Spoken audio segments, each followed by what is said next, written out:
नमस्कार। राधे राधे। मैं सच्चिदानंद सिंह कुशवाहा आप सभी को एकादशी के इस पावन पर्व की बहुत बहुत बधाई एवं हार्दिक शुभकामनाएं।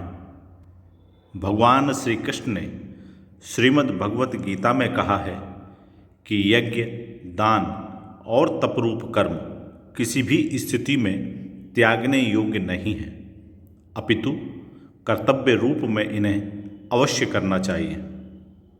हमारे शास्त्रों में तप के अंतर्गत व्रतों की महिमा बताई गई है।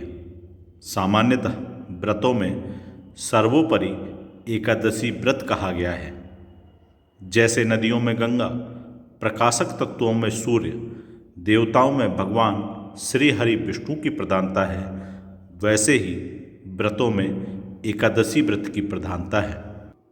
आज के इस वीडियो में कार्तिक मास शुक्ल पक्ष की प्रबोधनी एकादशी की पौराणिक कथा का श्रवण करेंगे एवं इसका महत्व भी जानेंगे।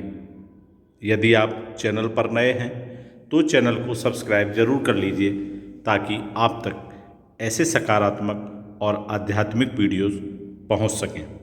वीडियो पसंद आए तो लाइक, कमेंट्स और शेयर अवश्य करें। आइए अब हम सब भगवान श्री हरि विष्णु के चरणों में अपना ध्यान लगाकर प्रबोधिनी एकादशी की पौराणिक कथा एवं इसके महात्म का श्रवण करते हैं। धर्मराज युधिष्ठिर ने भगवान श्री कृष्ण से पूछा, मैंने आपके मुख से रमा का यथार्थ महात्म सुना। मानद, अब कार्तिक शुक्ल पक्ष में जो एकादशी होती है उसकी महिमा बताइए। भगवान श्री कृष्ण बोले, हे राजन, कार्तिक मास के शुक्ल पक्ष में जो एकादशी होती है उसका जैसा वर्णन लोक सृष्टा ब्रह्मा जी ने श्री नारद जी से किया था वही मैं तुम्हें बतलाता हूँ। देवर्षि नारद जी ने कहा, पिताजी, जिसमें धर्म कर्म में प्रवृत्ति कराने वाले भगवान गोविंद जागते हैं, उस प्रबोधिनी एकादशी का महात्म बतलाइए। देवर्षि नारद जी के ऐसा पूछने पर ब्रह्मा जी बोले, मुनिश्रेष्ठ, प्रबोधिनी का महात्म पाप का नाश, पुण्य की वृद्धि तथा उत्तम बुद्धि वाले पुरुषों को मोक्ष प्रदान करने वाला है। समुद्र से लेकर सरोवर तक जितने भी तीर्थ हैं वे सभी अपने महात्म की तभी तक गर्जना करते हैं जब तक कि कार्तिक मास में भगवान श्री हरि विष्णु की प्रबोधिनी तिथि नहीं आ जाती। प्रबोधिनी एकादशी को एक ही उपवास कर लेने से मनुष्य 1000 अश्वमेघ तथा 100 राजसूय यज्ञ का फल पा लेता है। बेटा, जो दुर्लभ है, जिसकी प्राप्ति असंभव है तथा जिसे त्रिलोकी में किसी ने भी नहीं देखा है, ऐसी वस्तु के लिए भी याचना करने पर प्रबोधिनी एकादशी उसे देती है। भक्ति पूर्वक उपवास करने पर मनुष्यों को हरिबोधिनी एकादशी ऐश्वर्य, संपत्ति, उत्तम बुद्धि, राज्य तथा सुख प्रदान करती है। मेरू पर्वत के समान जो बड़े बड़े पाप हैं उन सबको यह पाप नाशनी प्रबोधिनी एक ही उपवास से भस्म कर देती है। पहले के हजारों जन्मों में जो पाप किए गए हैं उन्हें प्रबोधिनी की रात्रि का जागरण रुई की डेरी के समान भस्म कर डालता है। जो लोग प्रबोधिनी एकादशी का मन से ध्यान करते हैं तथा जो इसके व्रत का अनुष्ठान करते हैं उनके पितर नरक के दुखों से छुटकारा पाकर भगवान श्री हरि विष्णु के परम धाम को चले जाते हैं। ब्राह्मण, अश्वमेघ आदि यज्ञों से भी जिस फल की प्राप्ति कठिन है वह प्रबोधिनी एकादशी को जागरण करने से अनायास ही मिल जाता है। संपूर्ण तीर्थों में नहाकर स्वर्ण और पृथ्वी दान करने से जो फल मिलता है वह श्री हरि के निमित्त जागरण करने मात्र से मनुष्य प्राप्त कर लेता है। जैसे मनुष्यों के लिए मृत्यु अनिवार्य है, उसी प्रकार धन संपत्ति मात्र भी क्षणभंगुर है। ऐसा समझकर एकादशी का व्रत अवश्य करना चाहिए। तीनों लोकों में जो कोई भी तीर्थ संभव है, वे सब प्रबोधिनी एकादशी का व्रत करने वाले मनुष्य के घर में मौजूद रहते हैं। कार्तिक की हरिबोधिनी एकादशी पुत्र तथा पौत्र प्रदान करने वाली है। जो प्रबोधिनी को उपासना करता है वही ज्ञानी है, वही योगी है, वही तपस्वी और जितेंद्रिय है तथा उसी को भोग और मोक्ष की प्राप्ति होती है। बेटा, प्रबोधिनी एकादशी को भगवान श्री हरि विष्णु के उद्देश्य से मानव जो स्नान, दान, जप और होम करता है वह सब अक्षय होता है। जो मनुष्य उस तिथि को उपवास करके भगवान माधव की भक्ति पूर्वक पूजा करते हैं, वे 100 जन्मों के पापों से छुटकारा पा जाते हैं।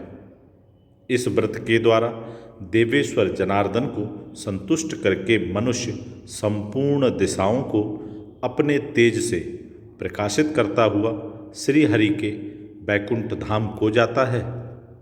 प्रबोधिनी को पूजित होने पर भगवान गोविंद मनुष्यों के बचपन, जवानी और बुढ़ापे में किए हुए 100 जन्मों के पापों को चाहे वे अधिक हों या कम धो डालते हैं। अतः सर्वथा प्रयत्न करके संपूर्ण मनोवांछित फलों को देने वाले देवादिदेव जनार्दन की उपासना करनी चाहिए। बेटा नारद, जो भगवान श्री हरि विष्णु के भजन में तत्पर होकर कार्तिक में पराये अन्न का त्याग करता है, वह चांद्रायण व्रत का फल पाता है। जो प्रतिदिन शास्त्रीय चर्चा से मनोरंजन करते हुए कार्तिक मास व्यतीत करता है, वह अपने संपूर्ण पापों को जला डालता है और 10,000 यज्ञों का फल प्राप्त करता है। कार्तिक मास में शास्त्रीय कथा के कहने सुनने से भगवान मधुसूदन को जैसा संतोष होता है, वैसा उन्हें यज्ञ, दान अथवा जप आदि से भी नहीं होता है। जो शुभ कर्म परायण पुरुष कार्तिक मास में एक या आधा श्लोक भी भगवान श्री हरि विष्णु की कथा बाँचते हैं, उन्हें 100 गौदान का फल मिलता है। महामुने, कार्तिक में भगवान केशव के सामने शास्त्र का स्वाध्याय तथा श्रवण करना चाहिए। मुनिश्रेष्ठ, जो कार्तिक में कल्याण प्राप्ति के लोभ से श्री हरि की कथा का प्रबंध करता है, वह अपनी 100 पीढ़ियों को तार देता है। जो मनुष्य सदा नियम पूर्वक कार्तिक मास में भगवान श्री हरि विष्णु की कथा सुनता है, उसे सहस्र गोदान का फल मिलता है।